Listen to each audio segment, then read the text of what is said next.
it's not just about having the plan. Hey, by end of Q4, we would have done this. It is what you said in that quote. It's shaping direction, big one, aligning people and teams and customers. And then the biggest thing is like activating momentum. So always, and momentum could be just the next strategic step, or it could be like, we need a quantum leap. And here's the big thing I say, and it's towards, we know this, a future that doesn't exist. Hello, everyone, and welcome to the podcast. Let's talk strategic leadership capability, which at its heart is about how we can be more intentional in the way we lead ourselves, our families, our teams, and our organizations. And that is the topic of today. Today, you're going to get to hear a conversation I had with Stephen Clarke. Stephen and I worked together at PepsiCo many years ago. And after we both left, we both built and delivered a strategy course for several of our clients. It is a fantastic course. And in our work together, I learned so much from him about models, concepts, and just ways of being more strategic in the large, we're setting strategy, our business needs to pivot type settings, but also in the day to day. So I am excited for you all to hear this conversation because Stephen Clarke helps leaders turn strategy into action.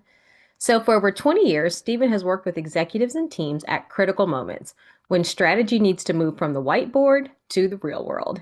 He's the one leaders call when things get complex, stakes are high, and alignment matters. Currently serving as a global strategy and innovation partner at JLL, Stephen also coaches purpose-driven leaders to cut through the noise, get unstuck, and lead with clarity in uncertain times. And we're definitely in uncertain times.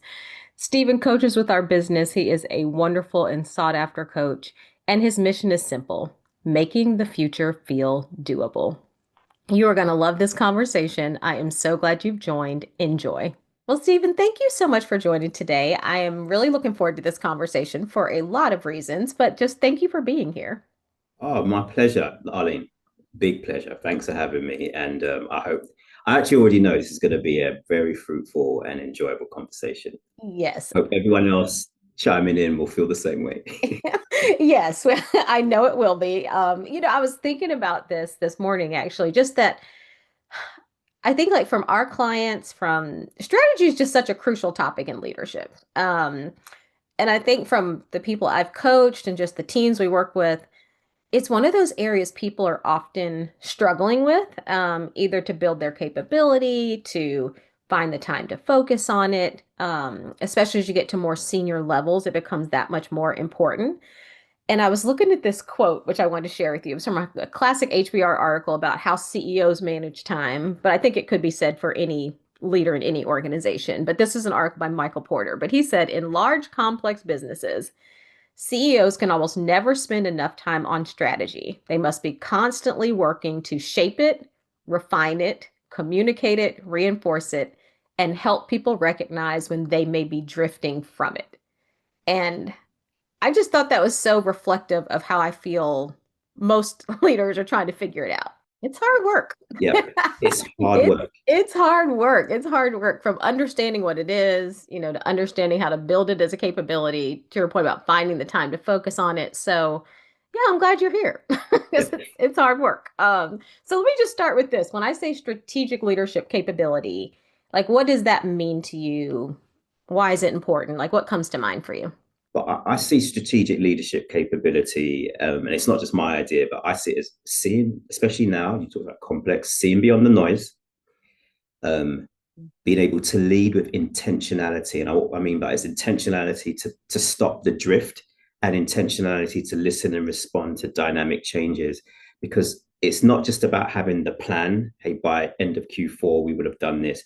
It is what you said in that quote. It's shaping direction, big one, aligning people and teams and Mm. customers. And then the biggest thing is like activating momentum. So always, and momentum could be just the next strategic step, or it could be like, we need a quantum leap. And here's the big thing I say, and it's towards, we know this, a future that doesn't exist.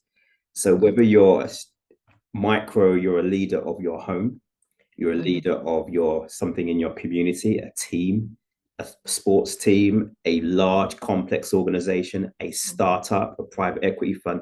The future in the moment you're talking about doesn't exist yet. So how do you shape the direction, align people, keep momentum going, in the complexity and the swirl towards a future that you can see, but it still doesn't exist. So it's not easy. And so, but the thing is, in today's environment, the pressure as a strategic leader is to say, do I have to have all the answers? And actually, what I'm saying is not just that. It's also the last thing I'll say is it's about asking better questions Hmm.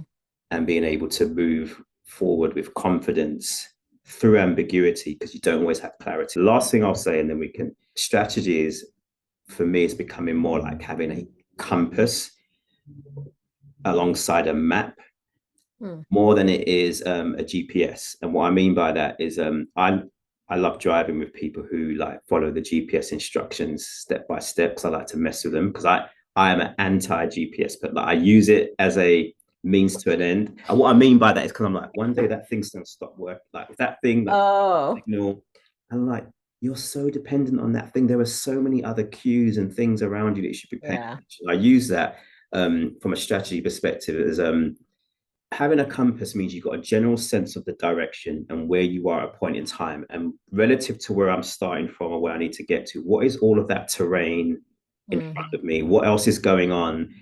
And if all I've got is detailed instructions and I'm just following the next one, like from here to there to there, and I'm not looking up and out, we can get into that in our leadership and in our execution because we drive for execution. So rely on those prompts and the blue line across the screen that's telling you where to go, but you've got to use that in conjunction with other cues. I mean, what resonated too is just this idea of strategy and strategic leadership capability being this ability to move towards a future that doesn't exist. Um, I think that's interesting. And I think even framing it that way kind of gives you a different idea about strategy. I think you're right. Sometimes you can kind of think of strategy in a more operational nature around, hey, we're trying to accomplish these metrics, we're trying to accomplish our goal, like how do we get there? But this idea of like we're actually moving towards a future that doesn't exist. And if that's the case, then yeah, I can see why a compass would be more helpful than a GPS. Because it's like, I'm still shaping where I'm going. So yeah, I could see that. I could see that. And even your point about clarity, that is that something we should be striving for? In that once you get it, it probably changes. Like, I don't know. I think that's really interesting. Yeah, it's more about intentional decisions than maybe driving towards clarity because that may not be possible in today's dynamic. Yeah, exactly. And it comes down to like and then making decisions around the things that you could influence and control directly versus some of the Mhm. variables that are just, and that's always been the case throughout history. I just Yeah. think we're in a time period where just things move so quickly and dynamically, and we just have access to more information and Yeah. faster processing and multiple generations in the workplace, all of the stuff. Yeah.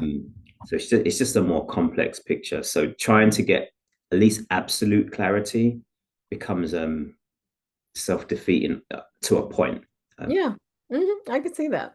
So let me ask you this. What do you think is the difference between just a good leader and someone who's maybe has more strategic capability, like a strategic leader and someone who's just, they're a good leader, but someone who's actually operating as a strategic leader? Like, what do you see as the difference? yeah, a couple of things. I'll start with like we need good leaders. So good leaders keep what I say like in terms of take a train or a vehicle keeps the engine running and Mm, running in the direction it was set out to go. mm, Um, a strategic leader, and so they're focused on the execution, the delivery, is there enough fuel, do all of the things that the mhm, passengers get, the operation, which is good, you need that. The strategic leader muscle, and you can be a good operational leader, let me say this, and strategic at the same time. You can be both and. yeah. Is always asking, where's this train going?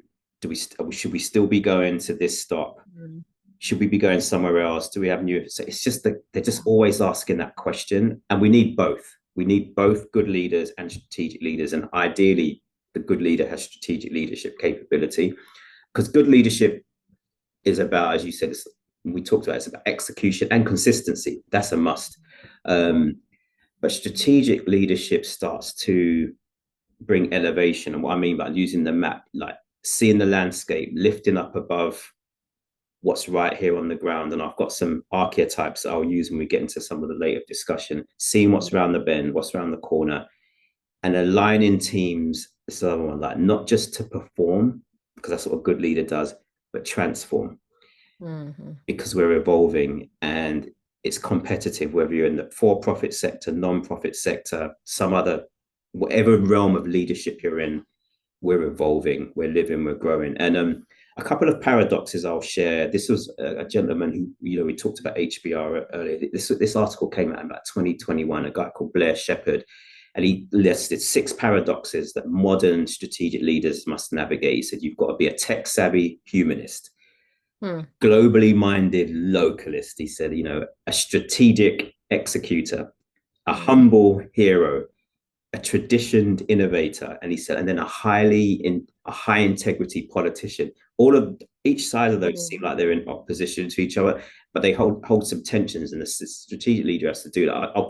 Like if I take one or two of those, like let's take the high integrity politician inside a complex organization. You've got to be able to navigate the organizational politics without losing character, Hmm. values, and build coalitions almost politically without compromising your values.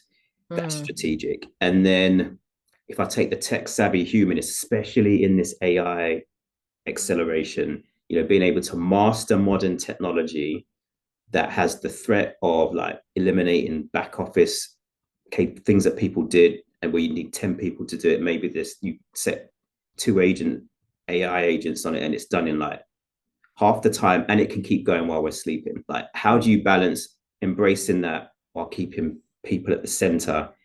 So balancing this digital disruption with like being really human and understanding human impact. So those are some of the things, again, that a strategic leader, in my mind, just holding those tensions as well. So I said, again, a few things. Hmm. Hopefully, Yeah. And I think that's what most of us as leaders want. Like, we want to be the high integrity politician. You know what I mean? I think sometimes we look at him as like you can be one or the other. Like either I can be very political and navigate this organization well, or I can be really high integrity and aligned to my values. But yeah, I think the most effective leaders and definitely the most strategic are able to, yeah, kind of do both, like navigate yeah, both, realize that I have to do the political things to be effective, yeah, and I need to do it in a high integrity way. Like, yeah, I have to do the technology things, and how can I do it in a humanistic way? Like that's really, I think that's what most people want to do. I don't know if we think of it that way, or if people even know that's, I don't know if we think of it as possible, because sometimes possible. we're kind of like, we think we have to choose maybe.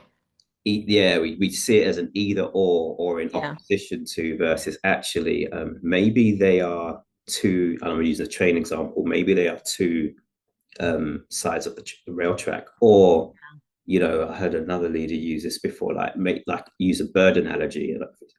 Like it takes 2 wings to fly, right? So Hmm. maybe sometimes looking at those tensions. How is it a both and I need to flap Yeah. How both they of these wings? complementary. Yeah. Okay. And So, then recognize when you're overworking one versus the other, and you're like, why am I going this week? right. Why, Flapping the other. why are we off balance right now as a team or as an Yeah, correct. organization? Yeah. Oh, that's really, I love that analogy. Like, how do we use both of those? And I feel like in today, like so many, I know I struggle with this personally, and I have some clients that have struggled with it. Like you were saying, things are dynamic, they're really busy. Um, And I think as people, we probably unfortunately use one wing more than the other. Like some people are more operational. This is what I hear from a lot of people actually, that they kind of feel like the operational side is like the must do. That's the thing. It's like this train's got to run. I mean, these people have to be on this train. It has to be fueled. Like, so it's kind of easy to flap that wing a lot and then always feel like I wish I was doing more on the other side, the strategic, the looking forward, the kind of getting above the terrain. Like, how do you find strategic leaders are able to do both? Yeah, and I'm going to answer that. But just before you said that, you said something about the operation, which I want to touch on. Mhm. Part of the bias towards operational as well is because our like incentive is often, Mhm. rightly or wrongly, probably rightly, like there's a heavy impetus around that because that's how we're incented. You look at the average executive's KPIs, they're weighted towards delivery, whether financial, operational, people, Mm-hmm. talent, otherwise. So I don't want to diminish that, right? Why, Mm-hmm. some of that does play a big part. But to your question, how are leaders doing this? Like the leaders that I find at least further along, and it's not perfect, it's still lumpy, is carving out reflection time. It sounds simple, but just carving it out, making it sacred. Like, this is when I'm in my green zone. I'm not in the red light. I'm not in the red. I'm not strained. I'm not even in Mm-hmm. the yellow zone. I'm in the green zone, and this is green protected time for reflection, even if it's like 15 to 20 minutes twice a day. Because what happens, we stack the calendar back to back, Yeah. give or take a bio break, or transit between somewhere, but like, no one's people who protect, like, I'm going to have time to think. I know one executive, before a major presentation and anything like that, she carves out, she protects the time to prepare and think, and just like, is there a new idea? And like, it sounds intuitive, but Mm-hmm. we're in a culture that we've rewarded busyness. It's a badge. Mm-hmm. You ask someone, how's it going? I'm so busy. And like, and that, on one hand, you're like, that's good, and sometimes I'm like, is that good busy? Is that good? Yeah. Exactly. Is that good? Yeah. Another quick example is one exec I work with has, like, it's like the clarity block every Friday. No meetings, no deliverables, no sending out tasks. Like, it's just time to zoom out and reconnect with the bigger picture. And that bigger picture looks like different things. It could be just like literally pulling out the annual plan that was, signed off in November, but we're in April and we're just kind of just running. Like, wait, what did we say end of November was the plan? Mm-hmm. We brush it off every month in the review, but like, let me spend some time with the plan that I say I'm responsible for. Reading through the commitments I've made. Like I said, I was gonna, like, just getting out of the chaos and just Mm-hmm. saying, what did I commit to, like, in the last quarterly review, and just taking a look at that. One of the other things is, in that time, if you can carve it out, and it doesn't have to be Friday, it can be any day. Like, writing better questions first, for yourself, for the organization you serve. Put yourself in the stake shareholders' shoes. Like, okay, let me just keep grounding myself in the why, not as much of the what and the execution. And then the other thing, looking outside of the immediate context, like, not just waiting until you're at a conference to find out what everyone else is doing, or not just scanning LinkedIn. Like, building time to, whether it's, I'm going to schedule a phone call with a peer in the industry, I'm going to go read some, like, finding time to just lift out and figure out what's going on adjacent to your Mm-hmm. immediate world. And so I find that, or I'm learning, should I say, that the more senior, or the higher or more complicated or dynamic the scope of responsibility you have, Mm-hmm. the more important your thinking becomes than your actual doing. Yeah. And strategic leaders, I'll say another thing, if when they're doing it really good, they don't let urgency hijack kind of importance and their focus, their identity. They stay grounded in a sense of purpose, and they build a rhythm around that to protect their ability to see and sense and think about what everyone else is missing. But you can do that as a team leader of a small team as Yeah. well. Mm-hmm. So we've talked about executives, but again, this is applicable across the spectrum. And so the only thing I want to stress in all of this is, that in the work we do as well, people and culture is important. And so, because the importance of presence is key in leading strategically, because I have the best ideas, I've got the plan, the roadmap, the slides to support, I'm convincing, I'm charismatic, but today's pace is too complicated and dynamic to go it alone.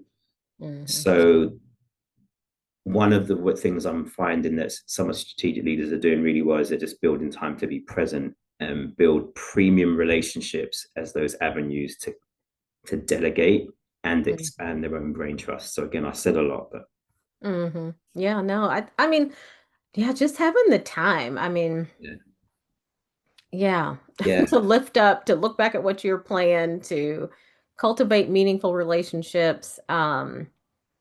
Yeah, and if you're not, it's like, what am I really doing? As a leader of, to your yeah, point, of a team, of an organization, of your family, like if I'm not taking time every now and then, at least to pull up and, kind of reflect on what I'm doing, reflect on where we are. Um, yeah, I'm really missing something. It's so easy to do because I've done it. Yeah. But you really are missing something, and when I do spend that time, I'm always like, of course I have to do this. Like, of Yeah. course you need to do this. How do you lead a team? How do you run a business without spending time thinking about what you're doing? And Yeah. um, when you do it, I think it's reinforcing to do it more. But you gotta start by carving out that time to do it for sure. Yeah. So let me ask you this. What are some like tools, frameworks as you think that leaders we can apply to be more strategic? I know that even in work we've done together on some of the projects, like you have excellent tools and frameworks. Like you've given me some tools and frameworks I'm still using today. So I'm just curious, like what are frameworks or tools that you think about in this area about just being more strategic? Yeah, I'll just do a couple. One's more a tool, and one's like a way of thinking about things. And so this the one I'm going to share is not mine. I borrowed it from there's a group called the Strategy Circle. They do some really good work around being a strategic practitioner Okay. and just things you can weave into the fabric of the everyday. So if someone's listening to this, well, I'm not a CEO or a CFO or the controller or the C. Doesn't matter if you're a team lead of a department of five, Hmm. or if you're a team member, this is a strategic thinking and way of tool that you can use. So it's the three I's: issues, insights, and ideas. And you can do this on your own in terms of like saying, all right, before I go into my next one-to-one with my team leader or my supervisor, or before I run my next, run my weekly team meeting, or it could be something, a big project, and we're going to kind of ideate around. So it can apply to all of those, even in terms of self-reflection. Issues, what am I learning, what's not working, what's not clicking the way it should be. That is thinking strategic, just pausing long enough to think about what problems are there to solve right now, not Hmm. even qualifying whether they're real or not, just get those Yeah. down on one page, and then or one side of, put it on one column, middle column, insights. What have we learned, like what's new, Hmm. what lessons are there. Our good coach friend, that you won't mind me quoting him, Brian Crude, said to me the other day, he goes, Stephen, mine your mistakes for gold. He said, so like in insights, what did I learn from failures, successes, what new insights, what's happening in the market? So just have a column of insights and have a column for ideas. Like what could we try? What might be in realms of the possible? You don't qualify any of it yet. But that just gets a muscle working instead of jumping into here's the agenda. There's three things on it. Report out two, report out number Yeah. three, report out number four, actions, check, minutes go out. You can weave in, you can still do all of that. But if you weave in into the conversation a construct where you or your team can run through some of those, it gets a strategic thinking muscle going and you start thinking about first some problems to solve, Hmm. information, what could we try that we haven't done before, or what could we stop, continue. So that's just one. It seems deceptively simple, but it's really powerful. And it helps people, as I said, across all levels, start thinking strategically and just without getting overwhelmed. And because it can be quite visual, whether you're doing it on a piece of paper on your own, you can Yeah. whiteboard it, you can Miro-board it on a share screen. It draws people into what I call like a shared ownership of Hmm. strategy. The strategy is not just happening up there in the boardroom. Strategy is happening all over throughout the team, the organization, whether you're small or large. Um, Mm. so that's one. I'm going to pivot to another, and I'll let you react to both because this is slightly different.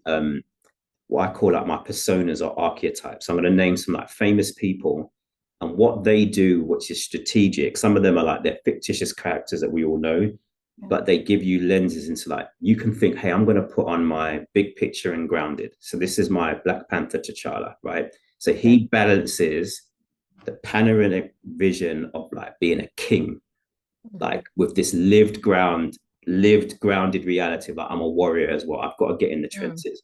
So as a Mm. warrior in the trenches, he bounces between I'm looking at the kingdom, Mhm. what to get done, bless him, right? And then I've got to get out here and fight and be part of the team as well. Review my sister's wacky ideas, like, okay, Yeah. is this going to work?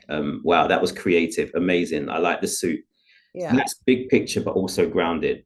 The other one I call like let me channel my relentless questioner. This is like Steve Jobs, the late Steve Jobs. He was famous for never settling for surface answers. He had this why and what if questions, and he would push teams to go past easy solutions, and that would get them into real strategic outcomes and innovation. Mm. We're all living, I've got two of these devices to this day. Like, that's part of his brain trust and his team. So that's the relentless question of persona. Then I've got like what I call the spark and transformational impact. So there's a show on I can't remember, it's on one of the streaming channels, Ted Lasso. You might know it, like Yeah. so Yeah, I don't know if you could see. A friend of mine gave me the believe in the background with a yes, little goldfish but, on it. Yeah. but the thing is, Yeah. his spark is contagious and Yeah. intentional. Like he carries this optimism and belief into a sport he's not even an expert in, and Mm. it makes people say, "Wow, that was special." So we every now and again we as a tool, like think, how do I? And I'll use this with teams. Who wants to channel the spark of transformational impact? And there are others you can. There are other personas you could, like I say Elsa from Frozen is a bit of that as well. Like Mm. um, strategic resilience, whether you like the movie series like Hunger Games, like Katniss Everdeen, like in her leadership, like she just embodies this resilience, Yeah. like almost to a detriment. Like, what are you doing? Like, Yeah. keeping true to her purpose and her view and her values while having to improvise under pressure, sometimes pressure that's outright conspiracy, right? And so Mhm. this notion of being strategically resilient, a couple of maybe one more, the Mhm. exploration and visioning, and this is Moana. Um, Hmm. and so the reason I say that, she stands for like exploration and visioning, because she kind of has this notion, she's like, I'm going to push past known boundaries, chart new courses, but she does that without dishonoring heritage and history. And Mm. it goes back to one of the paradoxes of this, the tradition innovator. You can still Mhm. respect and honor tradition and history and what got us here, Yeah. still push past boundaries. And there are many more. I have a long list of these, but as well as the tools, sometimes it's just good to give people kind of like, what persona, what type of muscle do I need to exercise here? So those are a couple that I have, me, I have a long list, but I thought I'd share those for the benefit of this group. I used to use back in the day, I borrowed this from someone else, like Lieutenant Columbo, instead of like Steve Jobs. And like Lieutenant Columbo used to do this thing, like, and he'd be like, you just thought he'd got through, he's asked like 17 questions. And just before you think he's like, I've just got one more question. But that's good. But that's strategic, just making sure you ask that one or two final questions, good questions that will get you closer to the truth. Interesting. You know what? I first of all, as you share both the three eyes and these archetypes, I could see how they're shared. Like I could absolutely see how, like I'm imagining us in a conversation or in a team meeting. I could see how this brings a group into the strategic thinking, the strategic capability, like starting to think about who we are, who we could be. And I love the archetypes because yeah, I always think about leadership like you're kind of filling in the gap. Like it's like what does the team already have and what do they need? And I think the archetypes could be a way of getting the team to fill in the gap. Like do we need the spark? If so, how can we put on that mindset? Do we need the kingdom mentality? Do we Yeah. need the warrior like it kind of helps you I don't know, open up your thinking in a more creative way. So I could totally see how that would work. I think that's really interesting. I've never heard of that. I really like that idea. Yeah, thank you, Rashid. Because some in that same context, you can throw it out. Say, hey, who wants to be so and so? Like, we need Yeah. spark, and it allows that person to do it almost a little bit outside of themselves. Because like, oh yeah, I'm normally the Yes. compliance person, but it gives them permission to be like, you know what? I'm still Mr. or Miss Compliance, and I still care about that. But in this moment, I'm permissioning myself to be Yeah. or so. Yeah. And that makes total sense. Okay, so let me ask you this.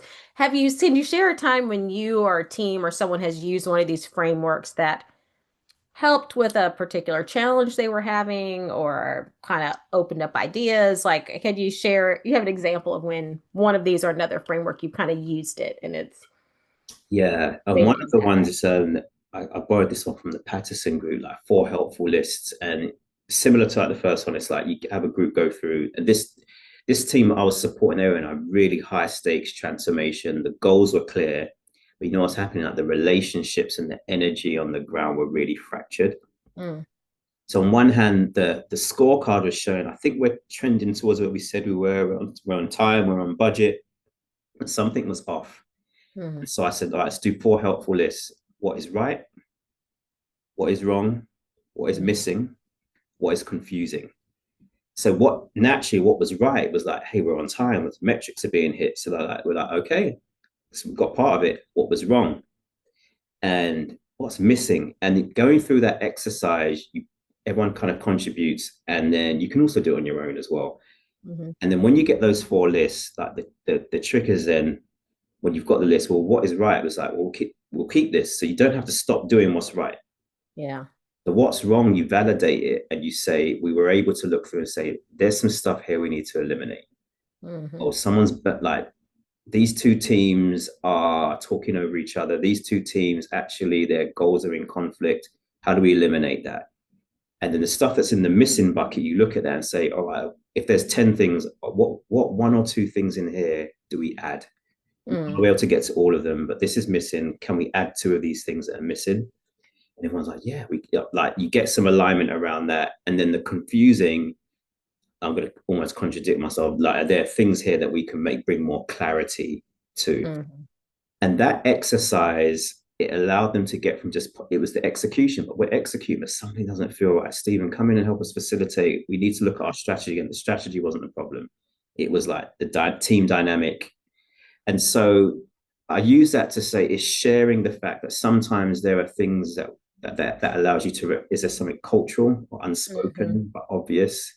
What's the real temperature beneath it? And that strategic leadership capability has to be able to do that as well, because we're biased towards the metrics, the KPIs. But a good strategic leader is also thinking about the temperature, the culture, the ways of working. It's a lot. Mm-hmm. Yeah, no, I like that it kind of reminds me back to the tensions. It's a bit more of a nuance. It's willing to look at the shades of what's going on, not just are we right or wrong? Are we hitting the metric or not? Like, like trying not to be scorecard leaders where it's like, Yep. oh, the scorecard says X, Y, or like reflecting, thinking that the reality reflects our scorecard. Our scorecard means this, our Yeah. scorecard means we're that, but that it forces you to look a little deeper, a little beneath the surface, and to realize it's probably not all right. It's not all wrong. We're going to take a more comprehensive look at what's going on so we can really kind of iterate to making things better. Yeah, I really like that framework. Yeah. So let me ask you this. You've mentioned Steve Jobs, I know, but who are your like strategic heroes, would you say? Who are people that you think about? Yeah, so I would say actually, so all of my strategic heroes, because I was thinking about this, I've got the ones that we all know, but I'm going to narrow down to like some of the personal ones, people I've worked with or worked for. Yeah. Early in my career, I worked for this gentleman called Jonathan Shokil Mangan, and like he's like a guru in the UK of like strategic consulting. He's worked for some of the top firms, but I was a junior, not long out of university, worked on one of his projects. He was a consultant, and he taught me this thing called strategy mapping as a build to what's called the balanced scorecard. And balanced scorecard, like what are your financial metrics, operational, people, and there's another customer. It's very important. Mm-hmm. But he was early on in my career. He just before we got to the scorecard, he taught me the value of understanding the questions to ask in each of those different quadrants across a broad cross section of stakeholders, and then bringing them on a journey towards aligning on the right metrics. So by the first is starting with, hey, the board says we need to get to here, so let's define the outcomes and then work back from there. So that was one of another leader I worked for, Arjun. He had this notion that he was a hero because he was really thoughtful, big picture, but he just had this cheerful ambition about him, um, Mm-hmm. while being able to zero in on the job done. So what he brought is like job to be done. Hey, we can conquer the world. Yeah. There was a kind of a cheerful ambition with it. It wasn't crass. It wasn't like hardcore. And so he is one. I think Margie Painter was another one. I worked with her at Deloitte. She always put me back into like, see this from the organization's lens. I know I was a project manager on one of the consulting project. I had my team, all the deliverables, and I'm just trying to punch through because I'm going to make partner. Like, and I'm, Yeah. I'm like 10 years away, but I'm like, and she was like, Stephen, let's simplify your message and put yourself in the client. See this from the client's lens, and you'll Mm-hmm. you'll get there. And maybe 2 more. One was Ita. She helped me. I did these things called solution envisioning workshops with her. This construct she had, and she would use data plus assumptions, and she would just help teams. We'd help teams create possibility. I remember we did Mm. this project in the insurance industry, very highly regulated, didn't want to change much, and she's like, "We're going to do a solution envisioning workshop." I was like, "These people don't want solutions. Like, they want to keep doing the same thing." She's like, "No, watch, no." And so she just kind of built a hero, helped me build that muscle. And last but not least, Roy and Andrew I worked for way back when I was much younger, and they balanced this notion of the importance of the client and the employee experience. So in being strategic, just bringing it back to the impact to the customer and the client and the partners who it is in the travel industry, and then the employee experience, which then in turn will lead to an amazing passenger experience for the people that we're selling tours and things to as well. So Yeah. yeah, all of them brought something different. I've got a long list, but yeah, those are ones that are personal, that just like they're traits that. Hmm. I could see that because they kind of force you to think differently. Like I was thinking about, I work with you were talking about that, like people that force you to think differently, to ask a different question, to Yeah, kind of take a different perspective. And I was thinking about how much Becky Fisher helped me with that. I worked for her in global talent management and we yeah, worked on some very complex clients, and she complex. was so good at always like, we're focused on getting this done. She was so good at like, okay, well, like let's take a step back. Like that was Yeah, her favorite. Let's take a step back. Like, what are we doing again? I mean, that, and it does kind of force you out of this like do to kind of yeah, just, you know what, yeah, let's do that. Let's take a step, let's talk again about what we're doing. Like let's make sure what this makes sense for what yeah, we're doing. Like, can we do it better? So I, yeah, it's funny how working with different people with different perspectives and different, just ideas can help you think differently. absolutely. How do you think if someone wanted to build their own strategic leadership capability, like what's a Mm. first step we could take to grow in this area, do you think? I do this thing where in my time to myself, like some people journal written Mhm. down, and I try and do that most days.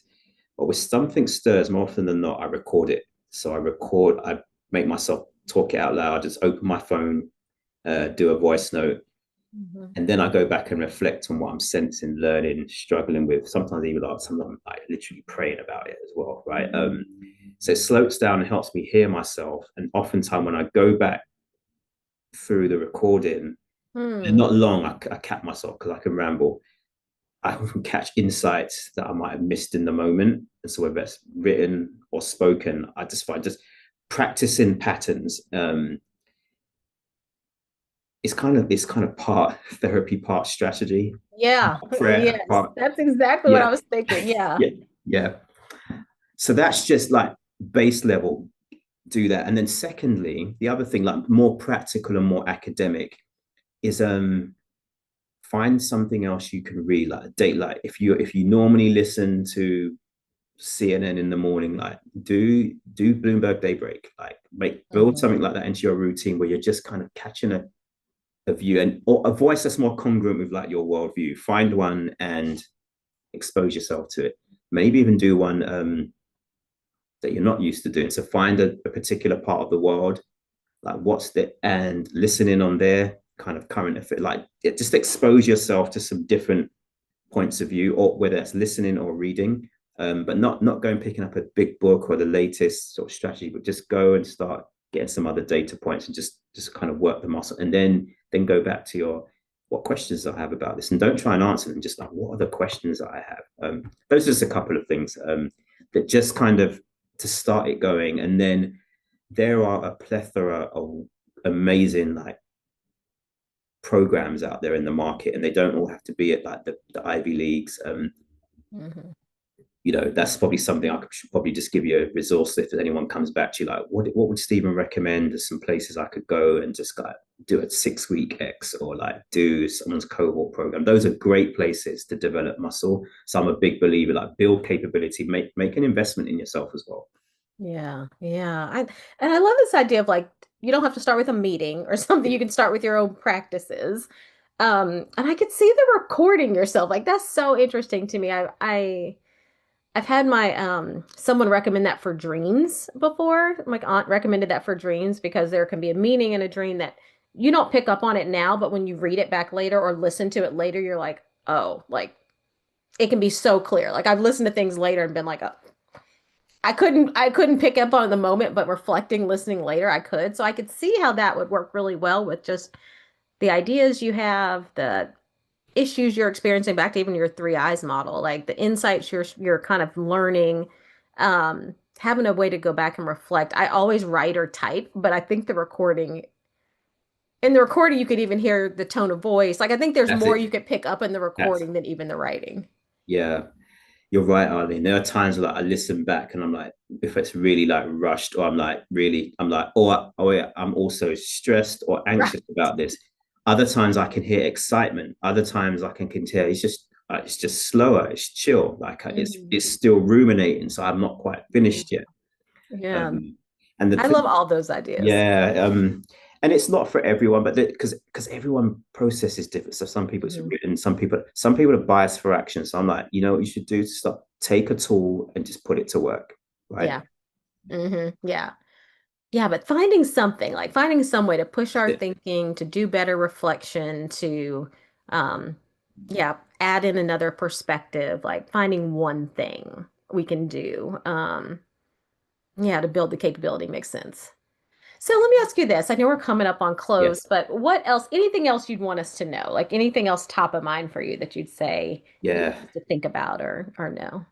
Biggest thing is like you can come at this from any level, any like it's just getting started. It's a muscle that can be developed. Some people have a left brain, right brain. Some people just think, I say, strategically, long range, they're visionary, they're what. If you do strengths finder, there are people who are futuristic. That is one way of being strategic, but there are a lot. You can be really good in the gift of hospitality and caring for people and equally be very strategic Yeah. in how you deliver that and how you do that. So I want the people to know that first thing, like leading yourself well, good strategic leadership begins with like the inner work, self-awareness, spiritual alignment's key, emotional regulation.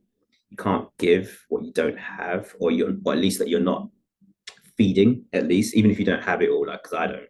Mhm. Um, yeah, I think the spiritual alignment, I'll just lean into that one. Just whatever your worldview is, just how whether it's your meditation, your prayer, your exercise routine, how you manage your diet, don't diminish the reward and the way in which that can enable how you steward your strategic leadership muscle is a big thing. And the last thing I'll say is this is a personal lesson, and I think it would be healthy for society. And I'm learning this.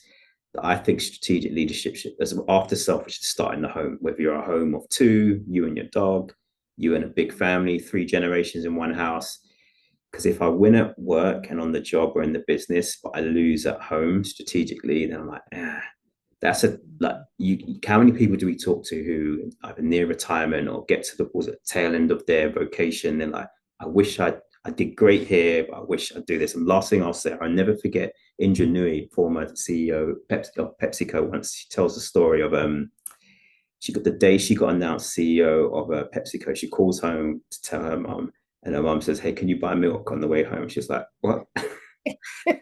Yeah, can you pick?" She goes, I just told you I've been like I've got the biggest Right. job in the whole firm. It's in that." She goes, "Yeah, just pick up the milk on your way home." And you know what? Indra did it. She picked Yeah. up the milk on her way home. And Yeah. so that for me, I always think about that. Just like when it comes down to it, Hmm. bring a level of grounding and to the extent you can apply vision and intentionality in your whatever your immediate environment is, Yeah. that congruence is going to be really important as well. So Hmm. I'll close That's it. good. Yeah. I love that. Let me ask you one question because Yeah. now I'm curious. And I see it, but I just want to hear your perspective on it. Say more about how you think how we're doing personally impacts our strategic leadership capability, like whether it's our well-being or emotional intelligence. You were kind of saying like that, think about that too, in terms of as you think about your strategic leadership capability. Like, what do you see as the connection between those? Yeah. One word that I've used it for a few years and you felt it like margin. um, because I've got this book here. It's like a notepad. It's old school, like you can't see it, but like, oh no, it's blurred. But it literally has a margin down the side. It has a place where I can write, it's college, like a college rule paper. Mm-hmm. Um, and I say that because like the meat is on the right hand side of the page, like the work to be done, the strategy, the execution. But you know what? We actually need more than in personal life. You need more than just a little bit of margin, and because of this, as I said before, the speed at which everything's happening, the complexity, an environment, a world situation I haven't been in, or even if it's not that, just growing into new levels of assignment and responsibility, you have to, should I say, we have to give ourselves room. And so the looking after ourselves, like the body is one big circuit.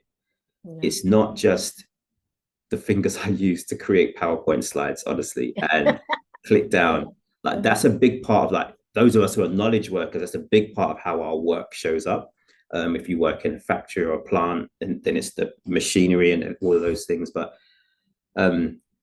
it's you still need you need the body to be able to do the mind work and the hand work. And if the body's out of shape and it's tired, all the stuff some of your other guests have talked about this, it's key. The body's a circuit, and emotional regulation is key. And you know what? The generations coming behind us, our parents told us rightly, like, hey, work hard, study hard, get a good job, stay with your.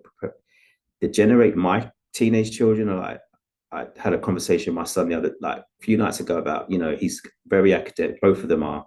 He's like, but I just don't want to be like a straight A student. And I'm like, huh? What? What? What? Wait, what? What universe? What have I done wrong? Yeah. What are we talking But about then here? he went on to talk about being but so mature, like the whole person, like and his social needs. And I was like, Wow. and I'm like, and I bit my tongue. I'm like, you're absolutely right. Absolutely.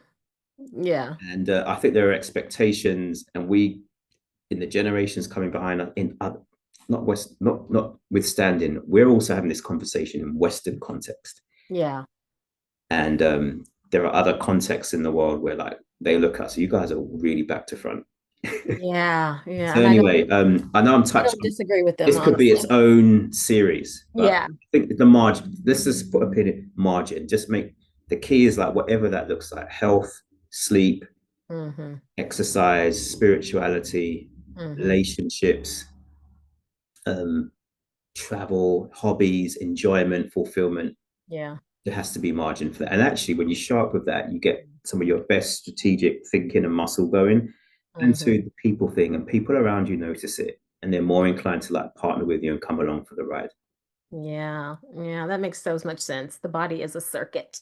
Yeah. Oh, that's good. Okay. All right. I just wanted to make sure I understood kind of what your thinking was on that. Okay. So I want to ask you one last question, but before Yeah. we do, just tell people a little bit about Clarke. Like, tell them a little about your business and why they might reach out to you. Yeah. Yeah, absolutely. So my whole thing is about like everything's possible. How do you illuminate possibility and how do you ignite momentum? And a lot of the time, someone comes to me because they're like, I think this is happening. I'm seeing X happen. We've got this team, we've got this opportunity, but it's going too slowly or it's not clear. So there's either like a clarification, demything, unwiring, unblocking job to be done, usually with a leadership team. And or it's hey, we need acceleration and momentum. And usually it's I'll come in and just kind of help you think, are you focused? Like, are we focused on the right things? What else is going on? Like, first thing we do is just hold up the mirror. Like, is everyone game to hold up the mirror? Yeah. Sometimes another leader, I know I've stolen his question, like, are we a truth telling organization? Are we a truth telling leadership team? So, usually in the chemistry, I get a sense of like kind of having some conversations, or it's a referral, or someone says, hey, have you spoken to Stephen about this? He's really good at helping people think through this. Kind of get a sense of like, do you want to do some work, or we're just gonna like paper over some cracks? And so yeah, so those are, and then the other thing is probably the third part of that is just helping teams fuel.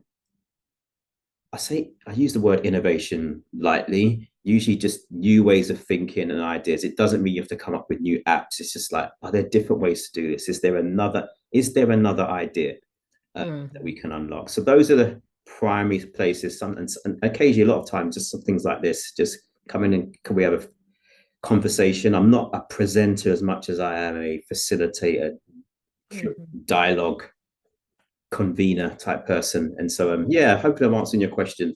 It's hard for me to put service offerings into buckets because usually I'm usually coming in because something's manifesting. Can you help us? And I'm usually, a lot of what I'm using is discernment. Mm-hmm. Yeah. Yeah. What's needed. Yeah. Yeah. Okay. Welcome to Anelra. Have you ever thought about unlocking the full potential of yourself or the leaders in your organization? Imagine the impact of executive coaching. Ready to transform your leadership impact? Visit us at www.anelratalent.com. Anelra, coaching solutions that work. Well, thank you so much for joining us today. I want to end with this last question, which is more general, but more related to actually some of what we talked to, which is like, what is one thing you do to work well, live well? Like just have a meaningful life? You know, I was going to say sorry. Like, so while I'm arguing, but the one I'm really thinking about, soccer. Yeah. Soccer. So not just what I've gotten more. I used to play when I was young, but I play most weekends in my neighborhood with a bunch of guys. We play on grass. We go all in. And but you know what happens? The reason that's key, because one, it's the time of week it happens. It's Saturday morning. They do a midweek game. I don't always make those. Saturday morning. It's early. It's just it's co-ed, mostly guys, but it is co-ed, and it just cements. It just kind of pivots my week. It's teaming, it's bonding, it's competitive, it's exercise, it's outdoors. Unless it's snowing or it's rained really bad, we're going to be out there. And so that really helps me live and work well. Because by the time I've closed out my work week, and by the time I get into like the weekend groove with my wife, sons, church, other things, like it kind of segues me into that as well. And I, to be honest, I feel really good when I'm out there, except when like I'm out that I've run hard and I've put in a shift. But even then, after I get back, I'm like, you know what, that was worth it. That was worth it. Yes, that's so funny. I've just in the last year or two, couple years, I have started protecting my Saturday mornings. It is something about that time that is just I've stopped being like, oh yeah, I'll do this or I'll do that. Like I use them now more intentionally than I used to. It's not always the same thing. Like sometimes I'm working out, sometimes I'm doing different things, but sometimes I'm resting. But there is something about Saturday morning, honestly. There is our same brother and friend Brian Crew challenged me on the same thing. Before, like in that same window, because I know you're playing soccer. He has me now. It's a different type of reflection time on like, what did I learn this week? Like, what is it I want to take forward? What was some of the less? Yeah, so I'm kind of doing that in one, and then he's got me like, and what are some of the things you want to try on the pitch that you wouldn't normally do? Do you want to try, like stretching myself just in different? Yeah, well, that's good. I love that. I love that. Well, Saturdays are great. Yeah. Thank you so much for joining. I really appreciate your time. I really appreciate you sharing your insights and models and your experience. I've learned so much from you over the years. So I'm glad that our audience gets to learn some from you too. So thank you so, so much for joining. I really appreciate it. Thanks, Arlene. Thanks for having me. Yeah, it's been a blessing and enjoyable. Yeah. So thank you all so much for joining the podcast. We appreciate you being here and be well. Thanks for listening to the Work Well, Live Well podcast. If you're ready to grow as a leader or as an organization, head to anelratalent.com. That's ENELRA talent.com to learn how we can support you. Like what you heard? Follow or review the show so you don't miss what's next.